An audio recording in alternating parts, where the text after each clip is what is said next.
Hi friends, it's me വീണ. ഇന്നത്തെ daily വ്ലോഗിലേക്ക് ഏവർക്കും സ്വാഗതം. ഇന്ന് നമ്മൾ ചെയ്യാൻ പോകുന്ന ഒരു മസാല മാങ്ങയാണ്. അപ്പൊ ഇത് ഇച്ചിരി പഴുത്ത മാങ്ങയാണ് കേട്ടോ. അപ്പൊ നമുക്ക് റെഡിയാക്കാം. അപ്പോൾ എല്ലാവരും ആയോ വീഡിയോയിലേക്ക് കിടക്കാം. അപ്പൊ ഞാൻ അതിനായിട്ട് വലിയൊരു പഴുത്ത മാങ്ങയാണ് കേട്ടോ എടുത്തിട്ടുള്ളത്. അപ്പൊ തോലിന്റെ പുറത്തൊക്കെ ഒരുമാതിരി കറുപ്പ് കളർ, അതെനിക്ക് ഇഷ്ടമല്ല കേട്ടോ. അങ്ങനെ തോല് മൊത്തം ഞാൻ ചെത്തി കളയാണ് കേട്ടോ ഇവിടെ. അപ്പൊ നമുക്ക് തോലില്ലാതെ ഉണ്ടാക്കിയെടുക്കാം. അങ്ങനെ തോലൊക്കെ കഴിഞ്ഞ് നമ്മുടെ മാങ്ങ സുന്ദരനാക്കി കിട്ടിയിട്ടുണ്ട്. ഇനി നമുക്കത് കുനുകുനാന്ന് അരിയാം കേട്ടോ. അപ്പൊ ഞാൻ ഇങ്ങനെയാണ് കേട്ടോ അരിയുന്നത്. മിക്കവരും നീളത്തിൽ അരിഞ്ഞാണ് ഞാൻ കണ്ടിട്ടുള്ളത്. പക്ഷെ ഞാൻ ഇങ്ങനെ കുനുകുനാന്ന് അരിഞ്ഞാണ് എടുത്തിട്ടുള്ളത്. നമുക്ക് കഴിക്കാൻ എളുപ്പമായിരിക്കുമല്ലോ. അങ്ങനെ നമ്മുടെ സുന്ദരനായ പഴുത്ത മാങ്ങ ഞാനിവിടെ കുനുകുനാന്ന് അരിഞ്ഞെടുത്തിട്ടുണ്ട്. ഇനി നമുക്ക് ഇതിലേക്ക് കുറച്ച് മുളക് ഇട്ട് കൊടുക്കാവേ. നമ്മുടെ എരിവിനനുസരിച്ച് ഇട്ട് കൊടുത്താൽ മതി കേട്ടോ. അതേ പഴുത്ത മാങ്ങ അതിനെക്കൂടെ ഞാൻ എരിവ് ഇച്ചിരി കൂടുതൽ ഇട്ടാൻ വേണ്ടി കുറച്ച് അധികം ഇട്ട് കൊടുക്കുന്നുണ്ട്. പിന്നെ അതിലേക്ക് നമ്മൾ ഇട്ട് കൊടുക്കുന്നത് ഉപ്പാണ്. നമ്മുടെ ആവശ്യത്തിനനുസരിച്ച് നമുക്ക് ഉപ്പ് ഇട്ട് കൊടുക്കാവേ.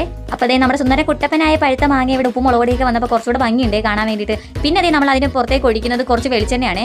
കുറച്ച് ഒഴിച്ചു കൊടുത്താൽ മതി കേട്ടോ. നമുക്കിതൊക്കെ ഒന്ന് ഇളക്കി നല്ലൊരു ടേസ്റ്റ് കിട്ടാൻ വേണ്ടിയിട്ടാണ്. അങ്ങനെ എല്ലാം കൂടി ഇട്ട് സെറ്റാക്കി ഇളക്കി നമ്മളിവിടെ മസാല മാങ്ങ സെറ്റ് ആക്കിയിട്ടുണ്ട്. പഴുത്ത മാങ്ങയാണ് കേട്ടോ. മധുരവും എരിവൊക്കെ അവിടത്തേക്ക് അടിപൊളി ടേസ്റ്റ് ആയിരിക്കും. അപ്പോൾ നമുക്കിതൊന്ന് ടേസ്റ്റ് ചെയ്ത് നോക്കാവേ. ശരിക്കും പറഞ്ഞാൽ ഇത് സെറ്റ് ചെയ്ത് കണ്ടപ്പോൾ തന്നെ എനിക്ക് കൊതി വന്നായിരുന്നു കേട്ടോ. ഞാനിങ്ങനെ പച്ചമാങ്ങയൊന്നും കഴിക്കാറില്ല പുളിവായതുകൊണ്ട്. അപ്പോൾ ഇത് കഴിച്ചപ്പോൾ എനിക്ക് ഒരുപാട് ഇഷ്ടപ്പെട്ടിട്ടുണ്ടായിരുന്നേ. ആ പഴുത്ത മാങ്ങയുടെ മധുരവും ആ എരിവും ഉപ്പും കൂടെ എല്ലാം ആയപ്പോഴത്തേക്ക് സെറ്റ് സാധനം അടിപൊളിയായിരുന്നേ. അപ്പോൾ ഇപ്പോൾ പഴുത്ത മാങ്ങയൊക്കെ കിട്ടുന്ന സീസൺ ആണല്ലോ. അപ്പോൾ നിങ്ങളൊന്ന് ട്രൈ ആക്കി നോക്കണേ. എപ്പോഴും നമ്മൾ പച്ചമാങ്ങയ്ക്കകത്തല്ലേ ട്രൈ ആക്കുന്നത്. അപ്പോൾ ഇതിൽ കഴിച്ചു നോക്കേ. അപ്പോൾ ഇന്നത്തെ ഒരു വീഡിയോ ഇതായിരുന്നു. ചാനൽ എല്ലാ കൂട്ടുകാരും സബ്സ്ക്രൈബ് ചെയ്ത് സപ്പോർട്ട് ചെയ്യണേ. അപ്പോൾ നാളെ അടുത്തൊരു വീഡിയോ ആയിട്ട് വേണം.